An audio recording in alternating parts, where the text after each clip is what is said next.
Quisiera comenzar esta mañana recordando, compartiendo con ustedes la historia de una película que hace unos años tuve la oportunidad de ver y estoy seguro que quizás muchos de ustedes la han visto porque es un clásico. Es la película donde un capitán y 6 soldados tienen la misión de rescatar al desaparecido soldado Ryan tras un sangriento desembarco en Normandía en la Segunda Guerra Mundial. Y el comienzo y final de esta película están muy conectados. Al principio de la película tenemos un señor mayor que está en un cementerio donde descansan los restos de los caídos en la Segunda Guerra Mundial. Y este señor estaba trayendo a su memoria en el cementerio la guerra y sobre todas las cosas está trayendo a su memoria lo que costó su vida, lo que costó que él estuviese vivo en ese momento. Al final de la película, el hombre está conmovido con sus recuerdos, que son toda la película que se ve, ¿no? Todo lo que ocurre en la película en su rescate. Y él está conmovido porque está pensando en algo muy particular. Él se vira hacia su esposa con todos estos recuerdos y le dice: dime que he vivido una vida digna.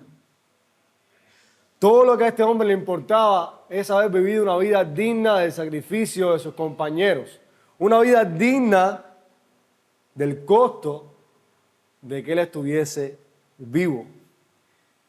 Y recordaba esta película mientras hablaba del sermón esta semana y no se me escapaba de la mente este pensamiento: a Dios le importa la manera en la que nosotros vivimos. La declaración que venía una y otra vez a mi mente era esa: al final de nuestras vidas será importante mirar atrás y hacernos esta pregunta: ¿he vivido una vida digna de mi Señor? ¿He vivido una vida digna del sacrificio de Cristo que me compró con su sangre? El texto de esta mañana nos hace un llamado muy relacionado con estas preguntas. Y este llamado lo quiero compartir con ustedes. Y es el siguiente: vivamos el resto de nuestra vida terrenal conforme a la voluntad de Dios. Hermanos, esa es la clave para vivir una vida digna de nuestro Señor. Una vida según la voluntad de Dios. Y este texto tiene maneras específicas en las que nosotros podemos hacer eso. Vivir según la voluntad de Dios, vivir conforme a la voluntad de Dios. Les invito a leer Primera de Pedro, capítulo 4, versículos 1 al 11. Dice la palabra del Señor: puesto que Cristo ha padecido por nosotros en la carne, vosotros también armados del mismo pensamiento, pues quien ha padecido en la carne terminó con el pecado, para no vivir el tiempo que resta en la carne conforme a las concupiscencias de los hombres, sino conforme a la voluntad de Dios. Basta ya el tiempo pasado para haber hecho lo que agrada a los gentiles, andando en lascivias, concupiscencias, embriagueces, orgías, disipación y abominables idolatrías. A estos les parece cosa extraña que vosotros no corráis con ellos en el mismo desenfreno de disolución y os ultrajan. Pero ellos darán cuenta al que está preparado para juzgar a los vivos y a los muertos. Porque por eso también ha sido predicado el evangelio a los muertos, para que sean juzgados en carne según los hombres, pero vivan en espíritu según Dios. Mas el fin de todas las cosas se acerca. Sed pues sobrios y velad en oración. Y ante todo, tened entre vosotros ferviente amor, porque el amor cubrirá multitud de pecados. Hospedaos los unos a los otros sin murmuraciones. Cada uno según el don que ha recibido, ministralo a los otros como buenos administradores de la multiforme gracia de Dios. Si alguno habla, hable conforme a las palabras de Dios. Si alguno ministra, ministre conforme al poder que Dios da, para que en todo sea Dios glorificado por Jesucristo, a quien pertenecen la gloria y el imperio por los siglos de los siglos. Amén. Señor, gracias por tu palabra en esta mañana. Te rogamos, Señor, que tú nos hables, Te pedimos que nos perdones nuestras faltas, nuestros pecados, que no los tengas en cuenta, Señor, que tengas misericordia y gracia para con nosotros, para hablarnos hoy. Oh Señor, necesitamos escuchar tu voz en esta mañana. Oramos en el nombre de Jesús. Amén. Hermanos, este texto nos llama a vivir el resto de nuestra vida en esta tierra conforme a la voluntad de Dios. Y eso, por supuesto, no es nada fácil. No es nada fácil. Pero este texto nos da herramientas específicas, nos da exhortaciones específicas por medio de las cuales nosotros podemos vivir en esta tierra conforme a la voluntad de Dios. Los versos 1 al 6 nos dan la primera de esas exhortaciones. Armémonos del mismo pensamiento de Cristo en el sufrimiento. Pedro ha estado compartiendo en lo anterior de su carta con sus lectores lo que pudiésemos decir, la manera en la que los cristianos sufrimos bien. Cuando se comete injusticia con nosotros, no respondemos de la misma manera. Hacemos el bien, encomendamos la causa al que juzga justamente.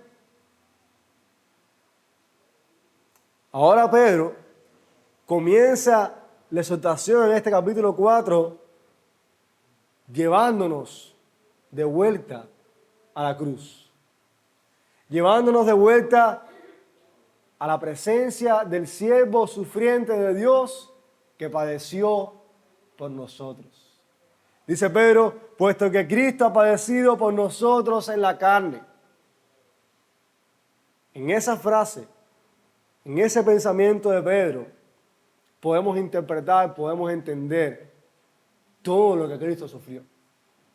Fue maltratado, fue abandonado, fue azotado, fue escupido, fue golpeado, una corona de espinas fue puesta en su cabeza, se burlaron de él, fue crucificado, murió, una lanza atravesó su costado y todo ese padecimiento, Pedro está diciendo, puesto que Cristo ha padecido por nosotros en la carne, puesto que Él ha sufrido todas estas cosas por nosotros.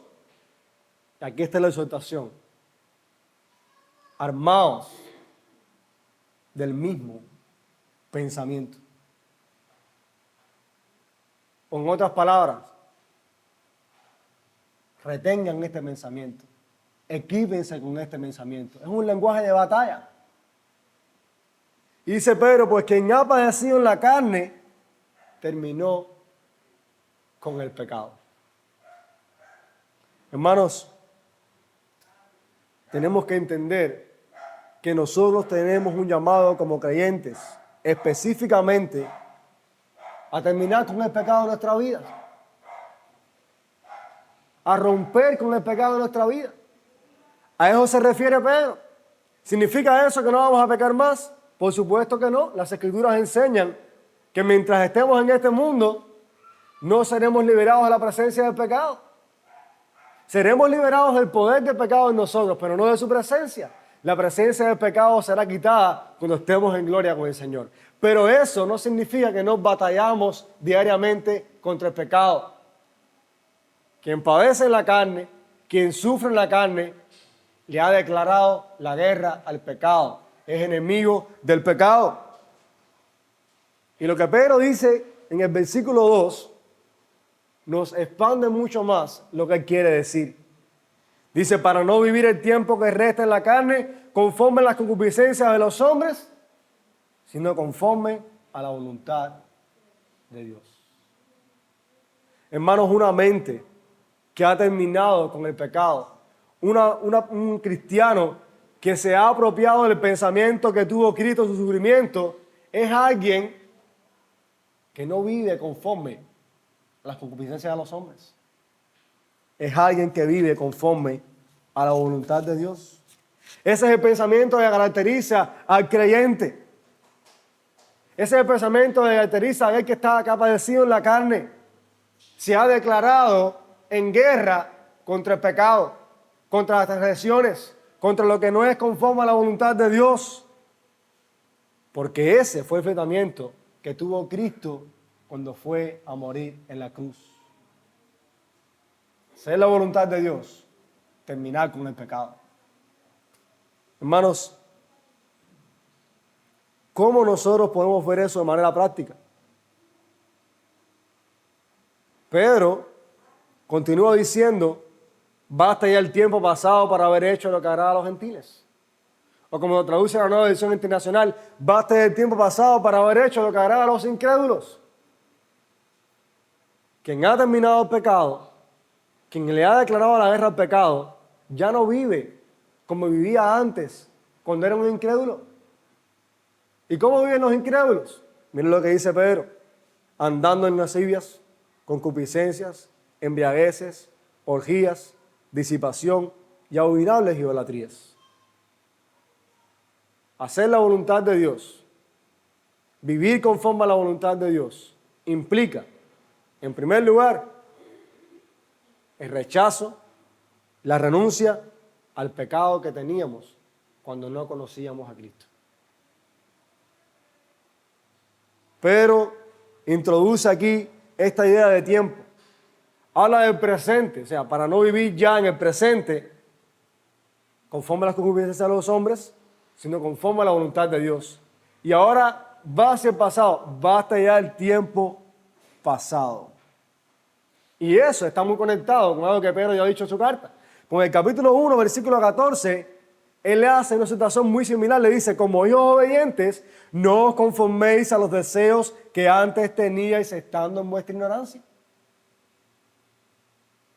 Aquellos creyentes y nosotros teníamos deseos y pecados antes de conocer al Señor, que ahora estando en Cristo debemos dejar a un lado, debemos rechazar, debemos renunciar a eso. Basta ya el tiempo pasado para haber hecho esas cosas. Ya no estamos en esa condición. Vivir conforme a la voluntad de Dios es una moneda de dos caras. Por un lado involucra la renuncia al pecado, la renuncia a las pasiones desordenadas, a las lujurias, las borracheras, las orgías, la idolatría, y la lista puede seguir. El punto es dejar de hacer lo que agrada a los incrédulos, lo que agrada a aquellos que no conocen al Señor. Pero la otra cara de esta moneda de hacer la voluntad de Dios o vivir conforme a la voluntad de Dios es algo que ya Pedro nos ha dicho. Sed santos en toda vuestra manera de vivir. Por un lado la renuncia del pecado, por el otro la búsqueda de la santidad en nuestras vidas. Y nosotros hemos visto en la carta de Pedro hasta este punto de qué va ser santos en toda vuestra manera de vivir. No es una idea subjetiva, no es algo que está ahí, que bueno, ¿qué significa eso? No, hay maneras prácticas. Pero ya nos ha dicho que tengamos una buena vida delante de los gentiles que no conocen al Señor. Ya Pedro nos ha dicho también que nos sometamos a las autoridades. Ya Pedro nos ha dicho también la relación de los siervos con los amos, que se sometan y que estén dispuestos incluso a sufrir injustamente, porque eso es agradable delante del Señor.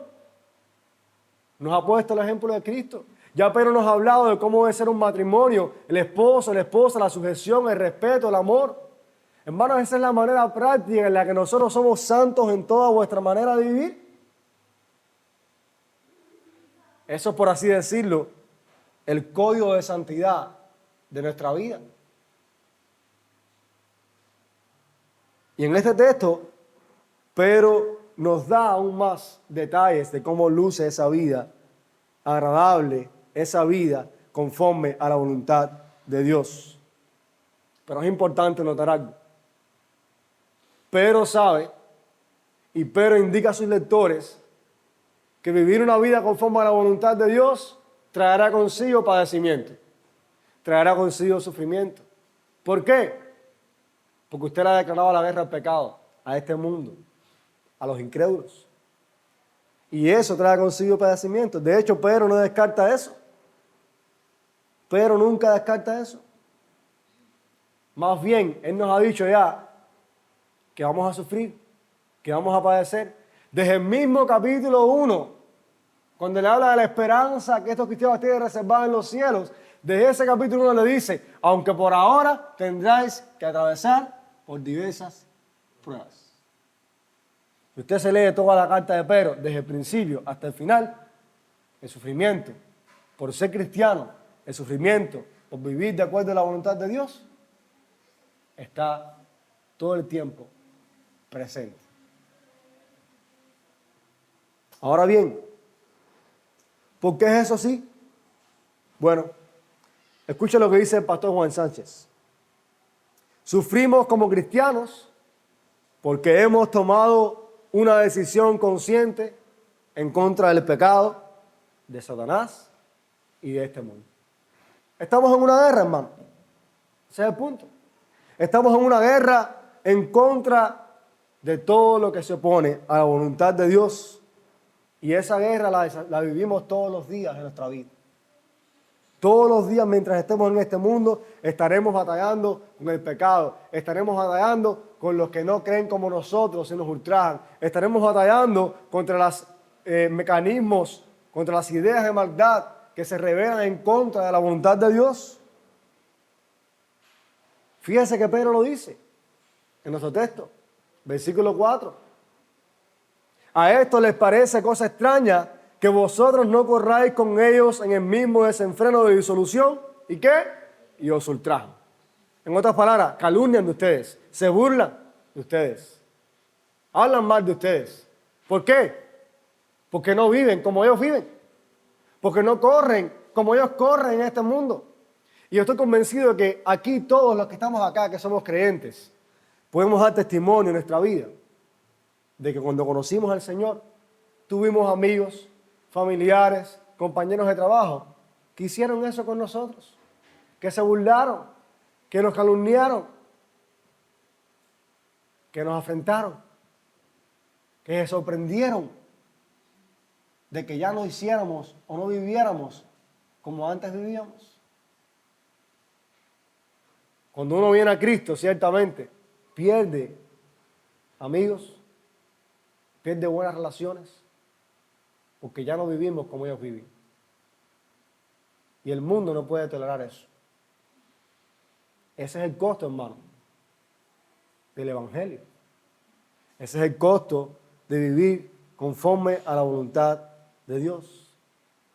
Si usted repasa la historia del cristianismo, usted va a encontrar en diferentes momentos de la historia del cristianismo cristianos maltratados, burlados, llevados ante juicios y tribunales, levantando calumnias en su contra, que muchas veces ni siquiera eran verdad. ¿Por qué? Por causa del testimonio del Evangelio. Pero saben, hermanos, hay consuelo en estas palabras que Pedro dice en el verso 5. Pedro dice de los incrédulos que ultrajan a los creyentes. Ellos darán cuenta al que está preparado para juzgar a los vivos y a los muertos. ¿Saben qué? Aquellos que se burlan de nosotros, aquellos que levantan calumnias de nosotros porque no corremos ya de la misma manera de pecado en que ellos lo hacen, aquellos que no conocen al Señor tendrán que dar cuentas delante de Él. Cristo un día regresará. Y regresará para juzgar a los vivos y a los muertos. Y esos que hoy nos insultan, porque ya no vivimos en el pecado en el cual ellos viven, esos un día darán cuenta delante de Él. Serán juzgados y será terrible. Siempre recuerdo esta imagen. La imagen de Cristo viniendo en su primera venida. Un siervo sufriente, maltratado por los hombres, muerto en la cruz, indefenso.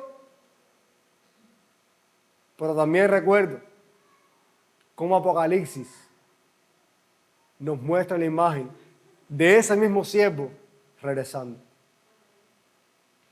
Ya no indefenso, ya no maltratado, ya no para morir en una cruz. Viene en gloria y para juzgar. Por eso tenemos este cuadro maravilloso en Apocalipsis, del Cordero que fue inmolado, que también es un león. El Señor Jesucristo un día regresará y va en su regreso a juzgar a todos los que se opusieron a su palabra y a todos los que hicieron daño a su pueblo. Por eso me encanta cuando leo Apocalipsis capítulo 6, los santos que están orando al Señor y dicen: ¿hasta cuándo, Señor, no vengará la sangre de tus santos? Y después vas a Apocalipsis 19 y tienes a estos santos alabando a Dios, glorificando a Dios, porque ha juzgado a la gran ramera y ha vengado la sangre de sus santos en manos de ella. Sí, Señor, el Señor vendrá y vendrá a venir para juzgar. Por tanto, esto pone delante de nosotros algo muy importante. Al final de los tiempos, cuando Cristo regrese, habrá dos grupos. Un grupo de personas que creyeron en Él, que fueron redimidas por Él, que vivieron para hacer la voluntad de Dios, aunque eso significó que sufrieran, padecieran, incluso hasta la muerte. Y otro grupo de personas que no creyeron, que rechazaron el Evangelio, que se burlaron de los creyentes, que le causaron daño a los creyentes y que serán juzgados y condenados eternamente. La pregunta que tengo para ti es la siguiente: ¿en cuál de los dos grupos vas a estar tú? Al final de los tiempos, cuando Cristo regrese, ¿serás contado como uno de los suyos? ¿Serás contado como uno de los que sufrió y padeció por causa del Evangelio? ¿O serás contado como uno que se avergonzó, que no vivió conforme al Evangelio y que hizo todo lo contrario? Causó daño y calumnias a su pueblo. ¿En qué grupo estarás tú? Eso es una pregunta que define el destino de nuestra alma. Quiera el Señor que todos los que estamos hoy aquí seamos contados como parte de su pueblo, porque de lo contrario será terrible, será terrible. El verso siguiente de nuestro texto dice: porque por esto también ha sido predicado el Evangelio de los muertos, para que sean juzgados en carne según los hombres, pero vivan en espíritu según Dios. O sea, debido a que Cristo va a regresar para juzgar a los vivos y a los muertos, el Evangelio ha sido predicado a los muertos. ¿Significa eso que hay oportunidad de salvación después de la muerte? Por supuesto que no. Hebreo nos dice que después de la muerte es el juicio. ¿Qué significa eso? Que dice que por eso también ha sido predicado el Evangelio de los muertos. Primero, tenemos que entender que Pedro está hablando aquí de creyentes. No de personas que no conocen al Señor, está hablando de creyentes. Creyentes a quienes les fue predicado el Evangelio, creyentes que siendo juzgados según la carne o siendo juzgados según los hombres, estando en vida, fueron ultrajados, fueron calumniados, fueron juzgados, fueron llevados delante de los tribunales, padecieron por causa del Evangelio, murieron por causa del Evangelio, pero miren lo dice Pedro: pero vivan en espíritu según Dios. No sé quién fue el que lo dijo, tengo el vago recuerdo ahora en mi mente, creo que fue el padre de la iglesia, que era obispo de Esmirna, Policarpo, que se entregó a la muerte, estuvo dispuesto a no renunciar a su rey, porque él sabía que era más terrible el juicio de Jesucristo que el juicio de aquellos hombres que le llevaban a quemarlo en la hoguera. Él murió conforme al juicio de los hombres, pero tiene vida en Cristo Jesús. Vida en el Espíritu según Dios. Es interesante que Pedro dice: porque por eso también ha sido predicado el Evangelio de los muertos. Hermanos, una de las razones por las cuales nosotros predicamos el Evangelio es porque en la predicación del Evangelio nosotros estamos preparando a las personas para cuando Cristo regrese. ¿Usted sabía eso? Cuando usted le comunica el evangelio a alguien, cuando usted le predica el evangelio a alguien, esa persona está siendo preparada para enfrentar a Jesucristo en el día final. Y sea que creyera o no, va a determinar la salvación de su alma, el destino de su alma. Por eso en aquel día no habrá excusa. Por eso en aquel día nadie podrá decir, no, yo no sabía. No. El evangelio está siendo predicado a todo el mundo para que cuando Cristo regrese, todo el mundo sea juzgado según el evangelio. Por eso, hermanos, tenemos que también hallar consuelo en estas palabras. Tenemos que hallar consuelo sabiendo, hermanos, de que dejar el pecado, vivir conforme a la voluntad de Dios, vivir para la gloria de Dios, estar dispuestos a sufrir burlas, a ser calumniados, a que nos enfrenten, a que nos insulten. Vivir de esa manera es necesario. Porque después tendremos vida eterna en Cristo Jesús. En el pasaje siguiente Pedro lo dice. Es necesario que el juicio de Dios comience por su casa. Y si los justos con dificultad se salvan, dice Pedro, es tremendo. Sufrimos y padecemos por causa del evangelio y es digno que lo hagamos. Es digno que lo hagamos. En Cuba ahora mismo no tenemos una persecución como lo que enfrentaron estos creyentes tiempo después, cuando vino Nerón y alumbró la ciudad con los cuerpos de los creyentes. No tenemos esa persecución todavía hoy. Pero quién sabe lo que vendrá mañana. Porque no esperemos que este mundo va a ser amoroso, misericordioso con nosotros los creyentes. Todo lo contrario. ¿Estamos preparados para eso? ¿Estamos preparados para sufrir por causa de nuestra fe? Poniendo nuestra vista en Jesús, nuestro Salvador. Es importante que nos hagamos esa pregunta. Hermanos, el consuelo eterno que tenemos es que a pesar de los sufrimientos, de los padecimientos aquí, nos espera vida eterna en Cristo Jesús. Por tanto, escuchemos la palabra del Señor. Armémonos del pensamiento que tuvo Cristo en el sufrimiento. Y estuvo dispuesto a hacer la voluntad del Señor hasta la muerte. Las palabras de Getsemaní que leíamos hace un rato, Jesús ahora le dice, Padre, si es posible, pasa de mí esta copa, pero que no sea mi voluntad, sino la tuya. Hermanos, yo creo que esa debe ser nuestra oración cada vez que estemos padeciendo y sufriendo como cristianos.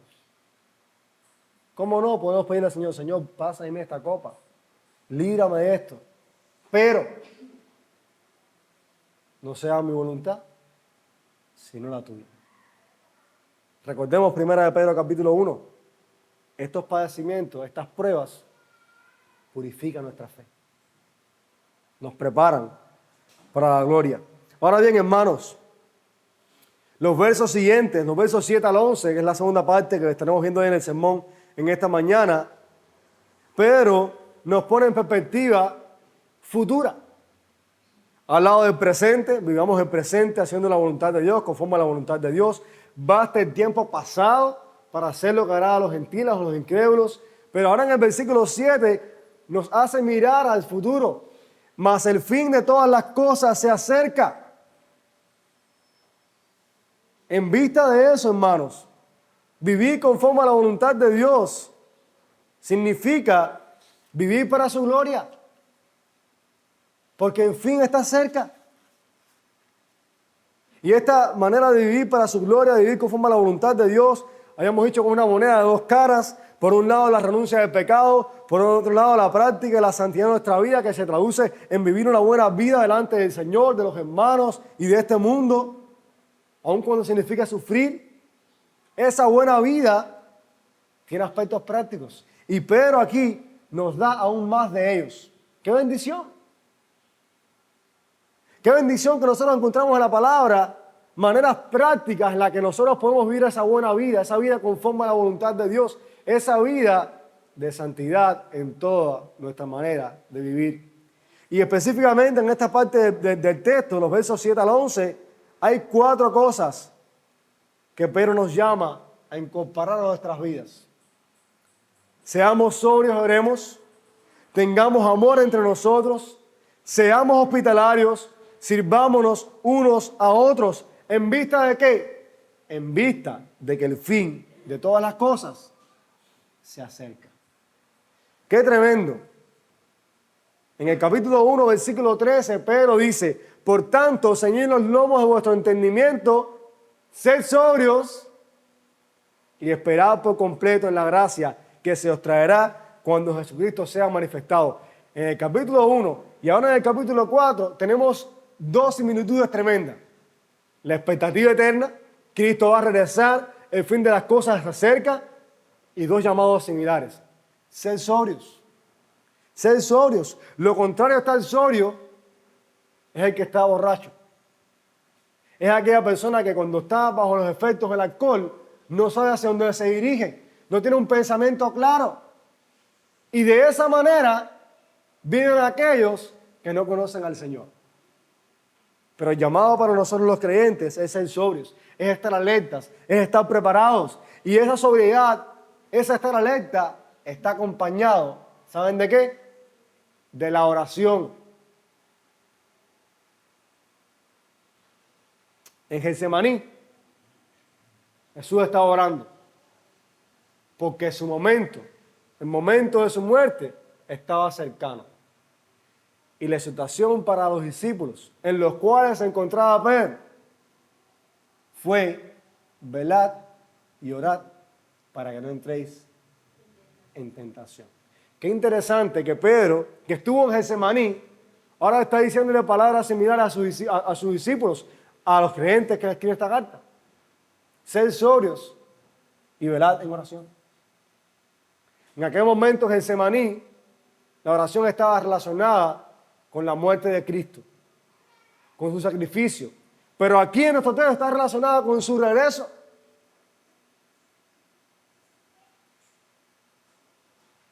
Conversaba con los pastores hace poco que sería bueno, le vamos a hacer, vamos a programarlo, un tiempo en que como iglesia tengamos un tiempo para ayudar y orar.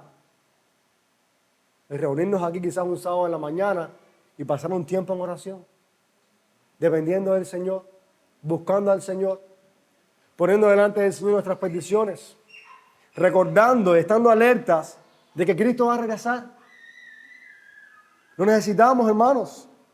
La expectativa de que Cristo regresa, de que el fin de las cosas está cerca, debe ponernos alerta, debe hacernos, conducirnos como las vírgenes que tenían que tener sus lámparas encendidas porque no sabía cuándo el Señor iba a regresar. Estamos viviendo nosotros de esa manera, alertas, sobrios, en oración. Muchas veces nos dormimos como creyentes y nos dejamos arrastrar por este mundo, por las avenidas de este mundo. Y lo menos que hacemos es velar y orar, estar alertas, estar pendientes de que Cristo va a regresar por nosotros. Así que eso es lo primero que Pedro nos llama a hacer en la perspectiva de que todo se acerca, de que el fin de las cosas se acerca. Pero lo segundo que Pedro hace es llamarnos a que tengamos amor ferviente entre nosotros. Una virtud que este mundo hace tiempo perdió. Ayer estuve escuchando a una persona que le preguntaron a una persona a él que si él perdonaba. Y dice: no perdono a nadie, ni olvido tampoco. El que me la hace, lo entierro.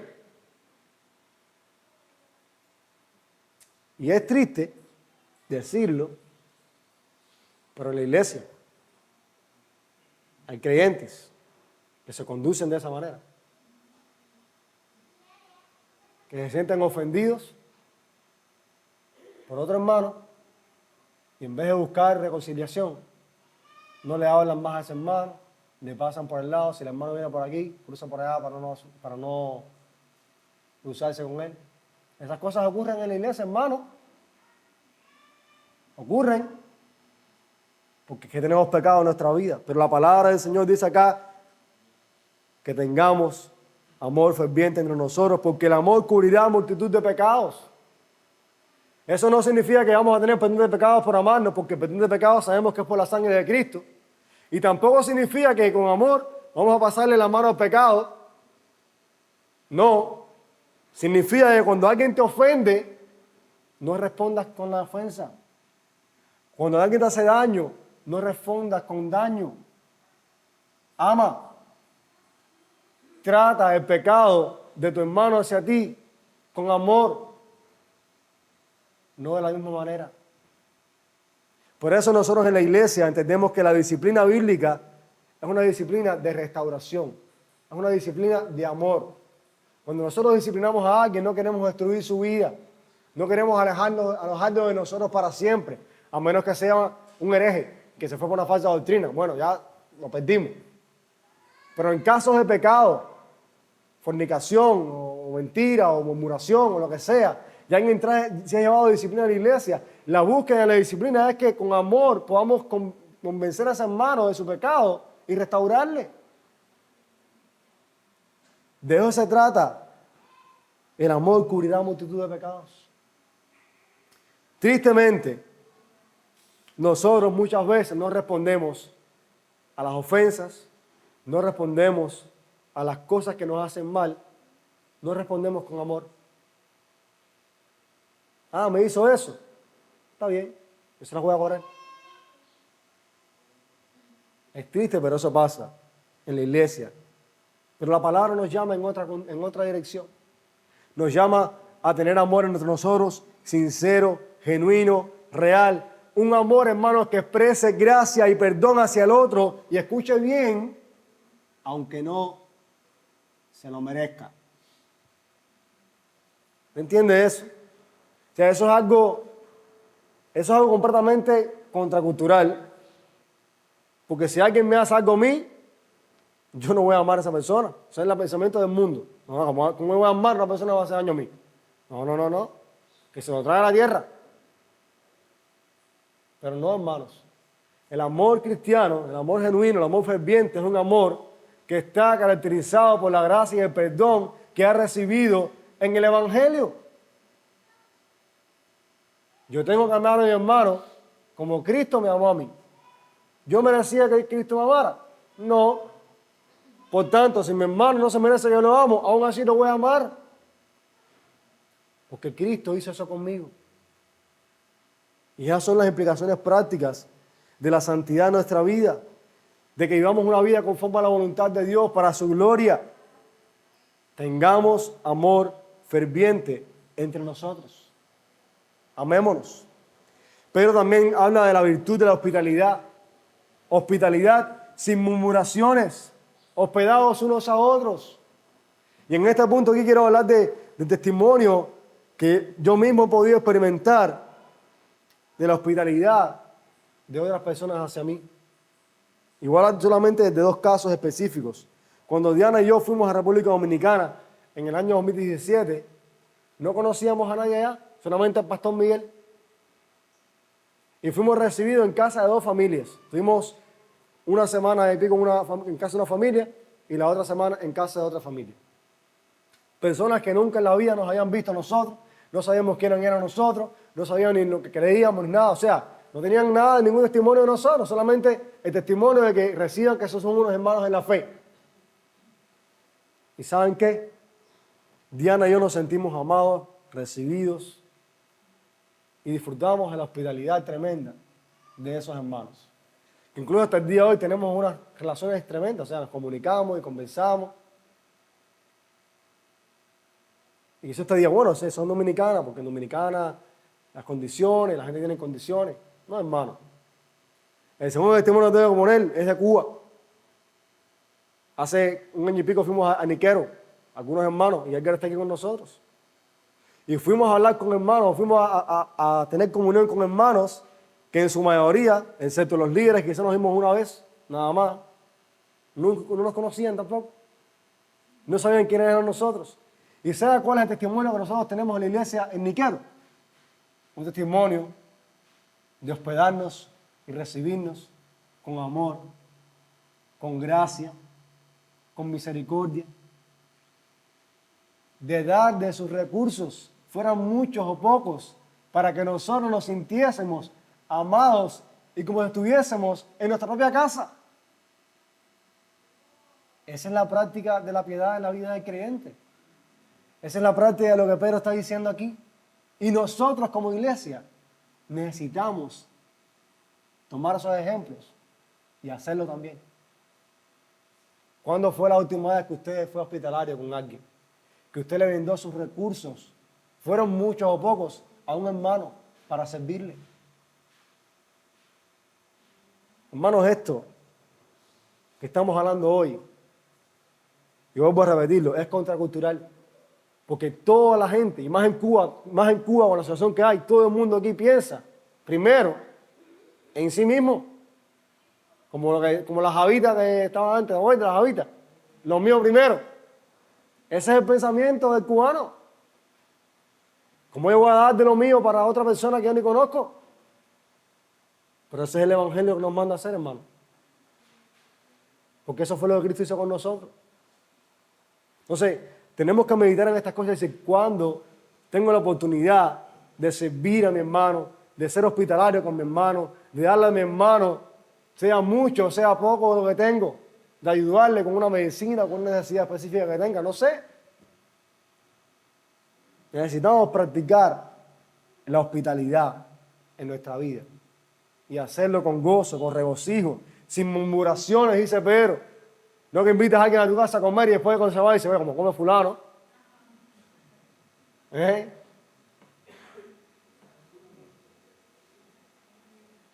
Porque si me rayó la pared, estaba diciendo a los hermanos en el primer culto, tenía una tía que tenía muebles en su casa y cuando la gente venía a visitarla, los sentaba en la silla del patio para cuidar los muebles, porque no quería que los muebles se rompieran.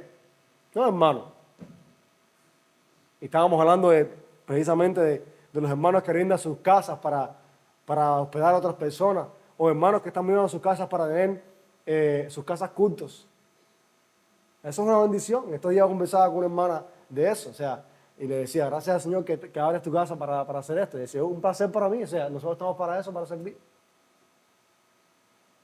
Qué bueno que nosotros podamos decir, lo que yo tengo, mis recursos, mi casa, mis muebles, lo que Dios me ha dado, lo tengo para bendecir a otros. Ese es un pensamiento que vive conforme a la voluntad de Dios. Mi trabajo, mi profesión, los dones que Dios me ha dado. De hecho, Pedro sigue hablando de eso en los versículos siguientes. Cada uno según el don que ha recibido, ministra a otros conforme a la multiforme gracia de Dios. Hermano, usted y yo tenemos dones. Si somos creyentes, si hemos recibido la gracia del Señor en nuestra vida, usted y yo tenemos dones espirituales. Dones que Dios nos ha dado para servir a otros, para ministrar a otros. ¿Usted conoce sus dones? ¿Sabe cuáles son esos dones en su vida? ¿Los conoce? Usted tiene que orar por eso y saber cuáles son los dones que Dios me ha dado y cómo puedo ponerlos al servicio de mis hermanos. Y los dones no es venir para acá, para irse a cantar los domingos a la mañana o predicar la palabra solamente. No es nada más eso. Hay muchos dones: hospitalidad, misericordia, servicio, liderar, ser dadivoso. Un chorro de dones. Y la palabra nos llama a que los pongamos al servicio de los demás. Ministrelo a otros. Los dones que Dios te da no son para tu beneficio, es para el beneficio de tus hermanos. Por tanto, debes preguntarte cuáles son mis dones, cómo puedo servir con ellos a mis hermanos de la fe. Pedro habla del ejemplo de dos dones específicos: el que habla y el que ministra o el que sirve, probablemente refiriéndose al oficio del pastor y el oficio del diácono. Y ambos les dice que deben hacerlo buscando la fuente de cada uno en Dios. El que habla, hable conforme a las palabras de Dios. El que ministra o sirve, ministre conforme al poder que Dios da. Hermanos, ¿se dan cuenta? O sea, lo que nosotros hacemos con nuestros dones proviene de Dios, está anclado en Dios, la fuente es Dios. Lo hacemos porque Dios no nos da y porque quiere que Él nosotros sirvamos a otros con ellos. El pastor que se para a predicar aquí esta mañana, el que se para aquí a enseñar la palabra del Señor, debe hacerlo según las palabras de Dios. No estamos aquí para decirnos nuestras opiniones. Yo pienso, yo creo que debemos vivir de esta manera. No, la palabra del Señor dice que tenemos que hacer esto. Y esa es la marca de un púlpito fiel. Un púlpito fiel es un púlpito que honra y predica con fidelidad las Escrituras. Que exalta a Cristo, que humilla al pecador, que promueve la santidad en nuestras vidas, como decía Charles Simeon. Y la iglesia tiene que orar, tiene que animar a sus pastores a hablar conforme a las palabras de Dios. Y velar por eso también. Porque el día que un pastor se para aquí y no hable conforme a la palabra de Dios, la iglesia tiene toda la responsabilidad de llamar a cuentas a ese pastor. Usted no puede simplemente asumir que todo lo que yo estoy diciendo aquí hoy, eso es palabra de Dios, todo lo que dijo el pastor hoy. Usted tiene que examinar eso. Usted tiene el Espíritu Santo, usted tiene que decir, bueno, eso que está diciendo el pastor lo puedo ver en las Escrituras y lo voy a obedecer porque eso es palabra de Dios. Eso es muy importante para nuestras vidas. Y el que sirve, el diácono, aquel que tiene la obligación de servir, tiene que hacerlo también según el poder que Dios da. O sea, no es por su fuerza, no es porque él es el bárbaro, no, es porque Dios le da fuerza, Dios le da poder para servir a otros, aún al costo de su propia vida. Es tremendo. Y Pedro termina diciendo que todo eso tiene un propósito. ¿Y cuál es? Para que en todo sea Dios glorificado por Jesucristo. Hermano, a fin de cuentas, lo que nosotros hacemos, la manera en que servimos, la manera en que usamos los dones, la manera en que ministramos a otros, lo que los muchachos aquí en la adoración hacen cada domingo, el pastor que predica, el que limpia las sillas, el que se pone en la puerta, el que sirve en el audio, el que regala una medicina, todo lo que usted haga en el Señor es para su gloria. No reclamamos crédito para nosotros, no hay crédito, porque no tenemos nada de nosotros, porque todo lo que tenemos y todo lo que hacemos en Cristo Jesús proviene de Dios y es para Él que lo hacemos. Por tanto, hermanos, busquemos la gloria del Señor en todo, que Él sea glorificado por medio de Jesucristo. Dice Pedro, a quien pertenecen la gloria y el imperio por los siglos de los siglos. Amén. ¿Saben qué?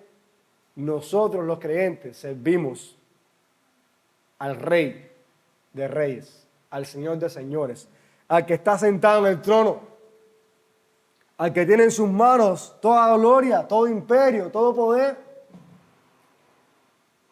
Ese Cristo que fue sacrificado en la cruz del Calvario, que murió, ahora está en gloria, en victoria.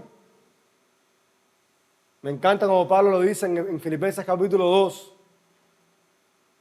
A este, dice, Dios le exaltó hasta lo sumo y le dio un nombre que es sobre todo nombre, para que en el nombre de Jesús se doble toda rodilla de los que están en los cielos, en la tierra, y toda lengua confiese que Jesucristo es el Señor, para gloria de Dios Padre. Ese es el Cristo que nosotros servimos, el que nos ha salvado. Por tanto, hermanos, si quiero concluir en esta mañana,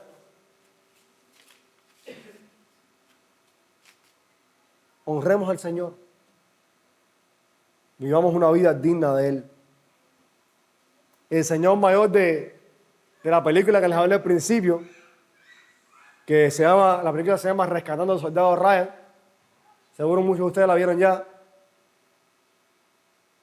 Ese señor fue rescatado al costo de la vida de toda la tropa que fue a buscarlo, incluyendo a su capitán.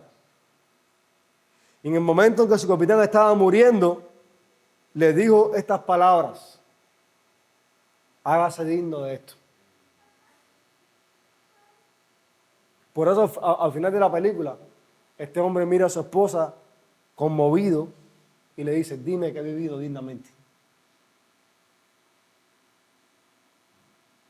Y aunque esa película es una ficción, ilustra de una manera tremenda la enseñanza que este pasaje nos da a nosotros hoy. Debemos recordar que fuimos rescatados para vivir de una manera que honra a nuestro Señor. De una manera digna del Cordero que fue inmolado por nuestras transgresiones. Fuimos rescatados para vivir para la gloria de Dios, hermanos, aunque eso signifique sufrir. Necesitamos armarnos del pensamiento que tuvo Cristo al padecer por nosotros en la carne y rescatarnos. Al final, Él regresará. Tendremos consuelo, tendremos vida eterna, tendremos gozo eterno. Pero mientras ese tiempo llega, mientras esperamos la manifestación gloriosa de Jesucristo, vivamos el resto de nuestra vida terrenal conforme a la voluntad de Dios. Y hemos visto en este texto las maneras prácticas en las que podemos hacer eso. Que el Señor nos ayude a poner por obra su palabra. Vamos a orar. Señor, gracias en esta mañana por tu palabra. Tu palabra, Señor, es eterna. Ella habla en nuestras vidas, nos consuela, nos alienta, nos confronta, nos exhorta, Señor. Gracias porque vivimos por ella, Señor. Te rogamos que tú nos ayudes por tu Espíritu Santo a ponerla por obra en nuestra vida. Que como dice Santiago, no solamente seamos oidores olvidadizos, sino que también seamos hacedores de tu palabra. Ayúdanos, Señor, porque en nosotros mismos no hay fuerzas para hacer eso. Pero por el Evangelio, por tu obra en nosotros, por el auxilio del Espíritu Santo, podemos vivir conforme a tu voluntad. Ayúdanos. En el nombre de Jesús. Amén.